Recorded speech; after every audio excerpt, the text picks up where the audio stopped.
Hey there! So this is the 70th of the Midnight Confessions, and I have a concert this Friday. It's with the Connect Club, and it's going to feature lullabies for adults, featuring Brahms, intermezzos, Farewell to Stromness by Peter Maxwell Davies, and the second movement, an arrangement of the second movement from the New World Symphony by Dvorak.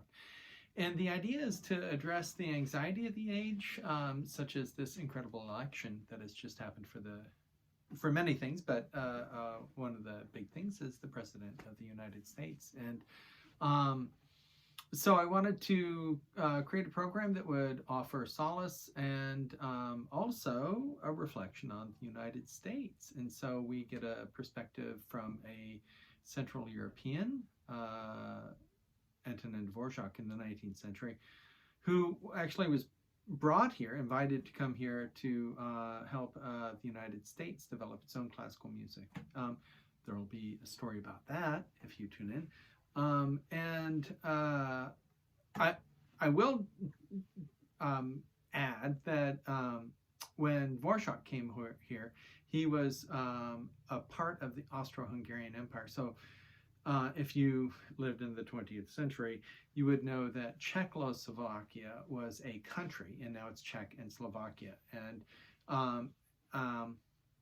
there's a lot that goes with that. But the point that I want to make is that when Dvorak came over here, he had no country. He was a part of the Austro-Hungarian Empire. And he was digging deep into his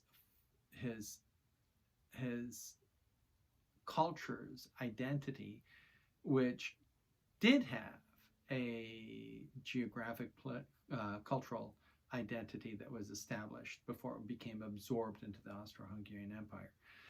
I bring that all up just to say that my program is going to ask the question of what is our cultural identity as people of the United States. I think we take it for granted what we think we are, and we need to work on that.